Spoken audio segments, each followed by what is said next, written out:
urduaudiobooks.com پر آپ سن رہے ہیں سیرت سرور عالم صلی اللہ علیہ وآلہ وسلم، جلد سوئم، تالیف مولانا سید ابوالعلا مودودی، آواز وجیح احمد صدیقی، پروڈیوسر اظہر نیاز۔ باب 21، ایلا کا واقعہ۔ حیات طیبہ کے مدنی دور میں ایلا کا واقعہ بھی بہت اہم ہے۔ اس کا پس منظر یہ ہے کہ اس زمانے میں رسول اللہ صلی اللہ علیہ وآلہ وسلم کے ساتھ آپ صلی اللہ علیہ وآلہ وسلم کی ازواج مطہرات کا رویہ کچھ ایسا قابل اعتراض ہو گیا تھا کہ رسول اللہ صلی اللہ علیہ وآلہ وسلم اس پر سخت پریشان اور ناراض ہو گئے، اور آپ صلی اللہ علیہ وآلہ وسلم ناراض ہو جانے میں حق بجانب تھے۔ اس لیے خود اللہ تعالیٰ نے ان ازواج کو اس رویے پر شدت سے تنبیہ فرمائی۔ اس کی تفصیل ہمیں حدیث میں ملتی ہے۔ مسند احمد، بخاری، مسلم، ترمذی اور نسائی میں حضرت عبداللہ رضی اللہ تعالیٰ عنہ بن عباس کی ایک مفصل روایت نقل ہوئی ہے، جس میں کچھ لفظی اختلافات کے ساتھ یہ قصہ بیان کیا گیا ہے۔ ابن عباس رضی اللہ تعالیٰ عنہ فرماتے ہیں کہ ایک بار میرے ایک سوال کے جواب میں حضرت عمر رضی اللہ تعالیٰ عنہ نے فرمایا، ہم قریش کے لوگ اپنی عورتوں کو دبا کر رکھنے کے عادی تھے۔ جب ہم مدینہ آئے تو ہمیں یہاں ایسے لوگ ملے جن پر ان کی بیویاں حاوی تھیں، اور یہی سبق ہماری عورتیں بھی ان سے سیکھنے لگیں۔ ایک روز میں اپنی بیوی پر ناراض ہوا تو کیا دیکھتا ہوں کہ وہ مجھے پلٹ کر جواب دے رہی ہے۔ اصل الفاظ ہیں فَإِذَا هِيَ تُرَاجِعُنِي۔ مجھے یہ بہت ناگوار ہوا کہ وہ مجھے پلٹ کر جواب دے۔ اس نے کہا، آپ اس بات پر کیوں بگڑتے ہیں؟ میں آپ کو پلٹ کر جواب دوں؟ خدا کی قسم، رسول اللہ صلی اللہ علیہ وآلہ وسلم کی بیویاں حضور صلی اللہ علیہ وآلہ وسلم کو دو بدو جواب دیتی ہیں، اور ان میں سے کوئی حضور صلی اللہ علیہ وآلہ وسلم سے دن دن بھر روٹھی رہتی ہے۔ بخاری کی روایت ہے کہ حضور صلی اللہ علیہ وآلہ وسلم اس سے دن بھر ناراض رہتے ہیں۔ حضرت عمر رضی اللہ تعالیٰ عنہ فرماتے ہیں، یہ سن کر میں گھر سے نکلا اور حفصہ رضی اللہ تعالیٰ عنہا کے ہاں گیا، جو حضرت عمر رضی اللہ تعالیٰ عنہ کی بیٹی اور حضور صلی اللہ علیہ وسلم کی بیوی تھیں۔ میں نے اس سے پوچھا، کیا تو رسول اللہ صلی اللہ علیہ وآلہ وسلم کو دو بدو جواب دیتی ہے؟ اس نے کہا، ہاں۔ میں نے پوچھا، اور کیا تم میں سے کوئی دن دن بھر حضور صلی اللہ علیہ وسلم سے روٹھی رہتی ہے؟ بخاری کی روایت میں ہے کہ حضور صلی اللہ علیہ وسلم دن بھر اس سے ناراض رہتے ہیں۔ اس نے کہا، ہاں۔ میں نے کہا، نامراد ہو گئی اور گھاٹے میں پڑ گئی وہ عورت جو تم میں سے ایسا کرے۔ کیا تم میں سے کوئی اس بات سے بے خوف ہو گئی ہے کہ اپنے رسول صلی اللہ علیہ وسلم کے غضب کی وجہ سے اللہ اس پر غضبناک ہو جائے اور وہ ہلاکت میں پڑ جائے؟ رسول اللہ صلی اللہ علیہ وسلم کے ساتھ کبھی زبان درازی نہ کر۔ یہاں بھی وہی الفاظ ہیں، لا تراجعی، اور نہ ان سے کسی چیز کا مطالبہ کر۔ میرے مال سے جو تیرا جی چاہے مانگ لیا کر۔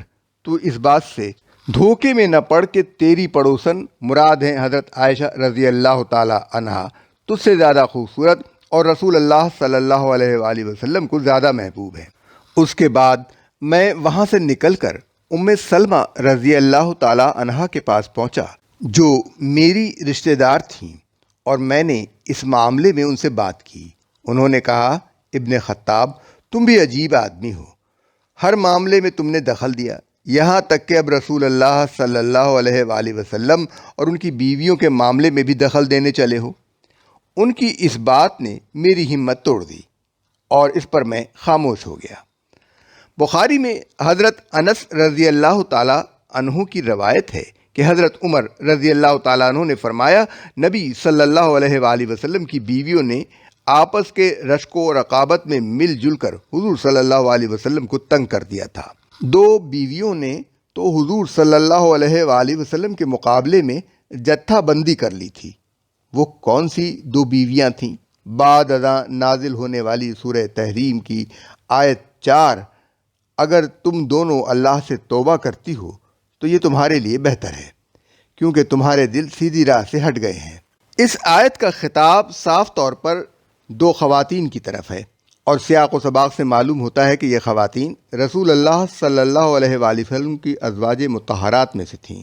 حضرت عمر رضی اللہ تعالیٰ عنہ کے خیال میں وہ حضرت عائشہ رضی اللہ تعالیٰ عنہا اور حضرت حفصہ رضی اللہ تعالیٰ عنہا تھیں، لیکن قصور صرف حضرت عائشہ رضی اللہ تعالیٰ عنہا اور حضرت حفصہ رضی اللہ تعالیٰ عنہا کا ہی نہ تھا، بلکہ دوسری ازواج مطہرات بھی کچھ نہ کچھ قصوروار تھیں۔ اس لیے ان دونوں کے بعد سورہ تحریم کی آیت عسیٰ ربہ میں باقی سب ازواج کو بھی تنبیہ فرمائی۔ حضرت عمر رضی اللہ تعالیٰ عنہ کے بقول جب نبی صلی اللہ علیہ وآلہ وسلم کی بیویوں نے آپس کے رشک و رقابت میں مل جل کر حضور صلی اللہ علیہ وآلہ وسلم کو تنگ کر دیا تو اس پر حضور صلی اللہ علیہ وآلہ وسلم نے 1 مہینے تک کے لیے اپنی بیویوں سے علیحدہ رہنے کا عہد فرما لیا۔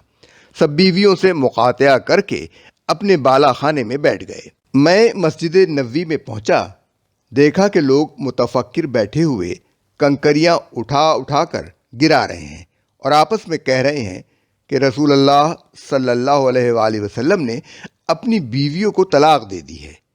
29 دن گزر جانے پر جبرائیل علیہ السلام نے آ کر کہا، آپ صلی اللہ علیہ وآلہ وسلم کی قسم پوری ہو گئی ہے، مہینہ مکمل ہو گیا۔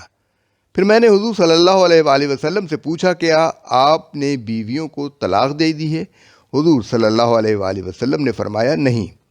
اس پر میں نے مسجد نبوی کے دروازے پر کھڑے ہو کر بآواز بلند اعلان کیا، حضور صلی اللہ علیہ وسلم نے اپنی بیویوں کو طلاق نہیں دی ہے۔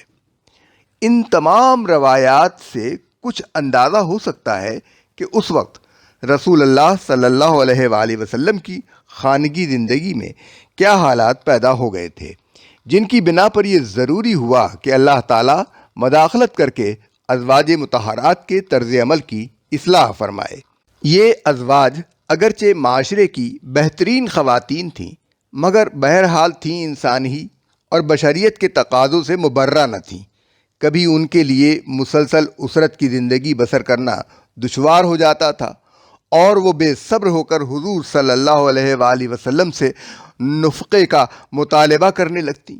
اس پر اللہ تعالیٰ نے سورہ الاحزاب کی آیات 28 اور 29 نازل فرما کر ان کو تلقین کی کہ اگر تمہیں دنیا کی خوشحالی مطلوب ہے تو ہمارا رسول تم کو بخیر و خوبی رخصت کر دے گا، اور اگر تم اللہ اور اس کے رسول صلی اللہ علیہ وآلہ وسلم اور دار آخرت کو چاہتی ہو تو پھر صبر و شکر کے ساتھ ان تکلیفوں کو برداشت کرو جو رسول اللہ صلی اللہ علیہ وآلہ وسلم کی رفاقت میں پیش آئیں۔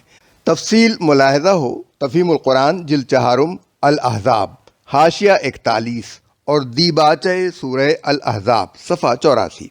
پھر کبھی نسائی فطرت کی بنا پر ان سے ایسی باتوں کا ظہور ہو جاتا تھا جو عام انسانی زندگی میں معمول کے خلاف نہ تھیں، مگر جس گھر میں ہونے کا شرف اللہ تعالیٰ نے ان کو عطا فرمایا تھا اس کی شان اور اس کی عظیم ذمہ داریوں سے وہ مطابقت نہ رکھتی تھیں۔ ان باتوں سے جب یہ اندیشہ پیدا ہوا کہ رسول اللہ صلی اللہ علیہ وآلہ وسلم کی خانگی زندگی کہیں تلخ نہ ہو جائے اور اس کا اثر اس کار عظیم پر مترتب نہ ہو جو اللہ تعالیٰ حضور صلی اللہ علیہ وآلہ وسلم سے لے رہا تھا، تو قرآن مجید میں یہ آیت بعید نہیں کہ اگر نبی صلی اللہ علیہ وآلہ وسلم تم سب بیویوں کو طلاق دے دے تو اللہ اسے ایسی بیویاں تمہارے بدلے میں عطا فرما دے جو تم سے بہتر ہوں۔ سورہ تحریم آیت 5۔ یہ آیت نازل کر کے ان کی اصلاح فرمائی گئی تاکہ ازواج مطہرات کے اندر اپنے اس مقام اور مرتبے کی ذمہ داریوں کا احساس پیدا ہو جو اللہ کے آخری رسول صلی اللہ علیہ وآلہ وسلم کی رفیق زندگی ہونے کی حیثیت سے ان کو نصیب ہوا تھا، اور وہ اپنے آپ کو عام عورتوں کی طرح اور اپنے گھر کو عام گھروں کی طرح نہ سمجھ بیٹھیں۔ اس آیت کا پہلا ہی فقرہ ایسا تھا کہ اس کو سن کر ازواج مطہرات کے دل لرز اٹھے ہوں گے۔ اس ارشاد سے بڑھ کر ان کے لیے تنبیہ اور کیا ہو سکتی تھی کہ اگر نبی تم کو طلاق دے دے تو بعید نہیں کہ اللہ اس کو تمہاری جگہ تم سے بہتر بیویاں عطا کر دے۔ اول تو نبی صلی اللہ علیہ وآلہ وسلم سے طلاق مل جانے کا تصور ہی ان کے لیے ناقابل برداشت تھا، اس پر یہ بات مزید کہ تم سے امہات المومنین ہونے کا شرف چھن جائے گا، اور دوسری عورتیں جو اللہ تعالیٰ نبی صلی اللہ علیہ وآلہ وسلم کی زوجیت میں لائے گا وہ تم سے بہتر ہوں گی۔ اس کے بعد تو یہ ممکن ہی نہ تھا کہ ازواج مطہرات سے پھر کبھی ایسی کسی بات کا صدور ہوتا جس پر اللہ تعالیٰ کی طرف سے گرفت کی نوبت آتی۔